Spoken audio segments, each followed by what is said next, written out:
much pressure do you think that they were feeling? I mean, look, you lost. You were the guys that lost Coach K's last game ever in Cameron Indoor Stadium. Like, how do you come back from that? You know what they look like? They look like a team that mentally tapped out from all of the distractions this has provided all year long. And it came down to this last game, and they look like the young guys just crumbled under it. They look like they crumbled under the pressure of their expectations of this season-long last dance of Coach K. And that's what the team looked like to me. Yeah, it was not the easiest situation, as we have Jeff Goodman trying to figure this thing out, trying to get in on here.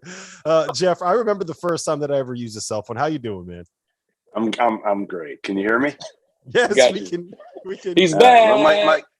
Listen, my laptop wasn't working. I had to like, this is a mess, a complete disaster. But we're gonna make it work. So you were in the building tonight. You were in Cameron Indoor Stadium. Talk us through what that vibe was like, what the experience was like, what the scene was like, because at the end of the day, we had all this pomp and circumstance and show and this whole party for Coach K that got spoiled by the North Carolina Tar Heels. Yeah, I mean, I'll start with the lead up and you know, obviously in Krzyzewskiville today, it was awesome. 70 degrees, and it was packed there today. The last couple of days were kind of underwhelming, to be honest. All the tents were gone by the time we kind of got there. There was some around the football stadium, but it didn't have the vibe. And today it did. And then you kind of got in, and you're hearing the names, who's going to show up: Jerry Seinfeld, Adam Silver, and obviously all the players you're hearing, in the 100 range.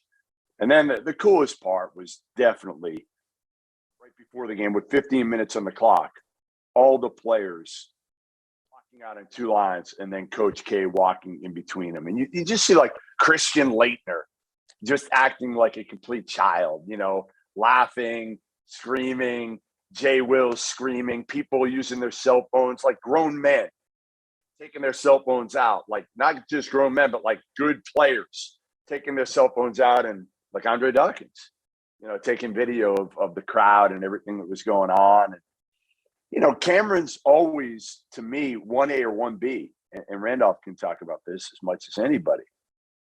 It's 1A or 1B in terms of the best environments in college basketball. And today it gets to a different level, obviously. But we saw the pressure. There was pressure on these kids. We didn't want to believe it, and we felt like, hey, they could coast through and still beat Carolina. Carolina played so loose. You could tell there was no pressure on them. Don't say we, okay? Don't say we. Don't say we. Say I didn't believe it. Because what did I tell you? What did I tell you on Thursday night? What did I say? No, you hedged. You hedged as much as anybody could ever hedge. So that's a bunch of bullshit. You did not think there was any chance Carolina was going to win this game. I said I would not be surprised if North Carolina won. I had their first half line. We'll play the other part of the clip. I did not take their full game line. What did you say? You said you would need to lay 42 points to take North Carolina. No, but all serious, let's talk about Carolina here, RC, because the Tar Heels, how long have we been saying it? I feel like we've been saying it for like 6 weeks. North Carolina has to win this game to get in the NCAA tournament. And how many times did we say they got to do it, but they ain't doing that? Right. I don't think any of us believe it. I think they're playing their best basketball. They've come a long way this year. The one thing I will say, and I had a vote for the ACC Player of the Year and all my vote, for Coach of the Year and all those things. The one player I felt deserved some recognition that I didn't give any, because I always say, you got to give credit to guys that win. This team will finish second in the league. You hear about Armando Bacot. We know he's going to be first team. We talk about Love, but I thought RJ Davis is emerging as a really good point guard. His decision making, his ability to take shots, watching him play a couple of times, he's got better, and he's deserving of some recognition. And his consistency and his better play as a point guard allows that team and the other guys, the specialty guys, kind of do what they do. If he continues to be solid, we always know they got talent, but he's someone that deserves, he deserves his flowers right now. He's been playing really, really well.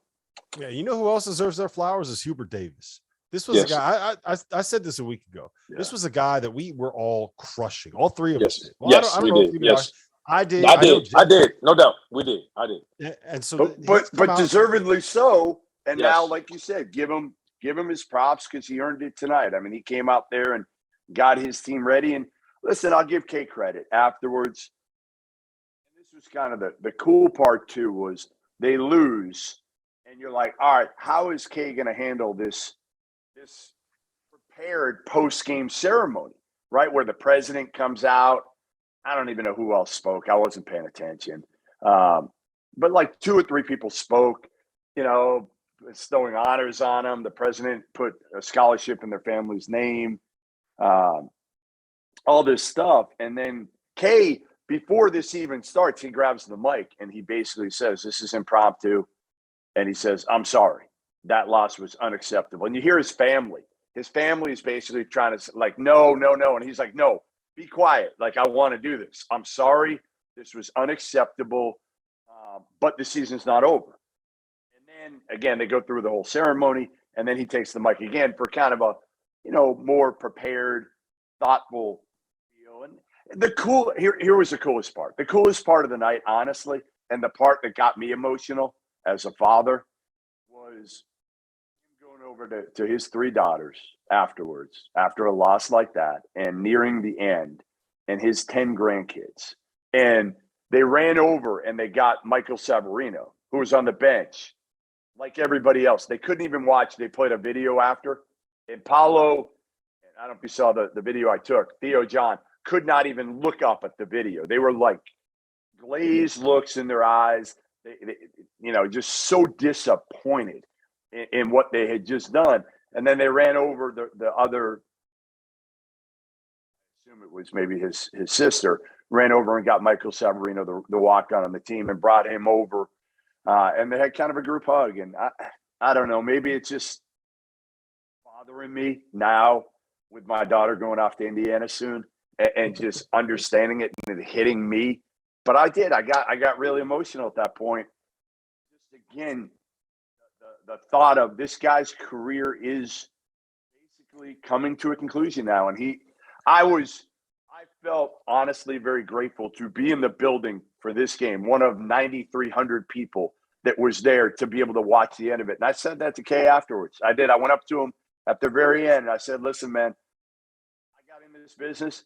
I never thought I'd have a relationship with you or some of these other guys. And I appreciate you, actually giving me the time of day.